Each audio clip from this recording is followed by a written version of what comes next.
Hello বন্ধুরা, সবাই কেমন আছেন? আজ চলে এসেছি এক মজাদার রেসিপি নিয়ে। নিরামিষ দিনে এই রেসিপিটা প্রত্যেকে ট্রাই করবেন, দেখবেন প্রত্যেকেরই ভালো লাগবে। তো দেখতে থাকো পুরো ভিডিওটা।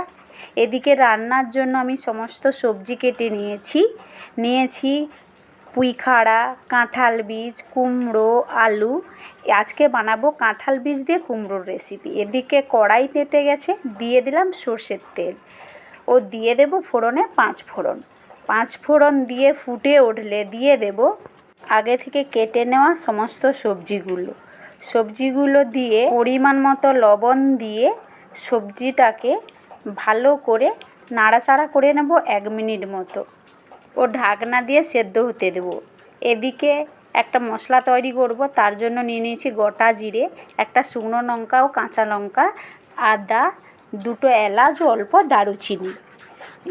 এদিকে সবজিটা দিয়ে দেব পরিমাণ মতো হলুদ দিয়ে আরও 1 মিনিট মতো নাড়াচাড়া করে ভেজে নেব। এদিকে ভাজা হয়ে গেছে, দিয়ে দেব বেটে রাখা মশলাটা ও মশলা জল দিয়ে সবজিটাকে ভালো করে কষিয়ে নেব।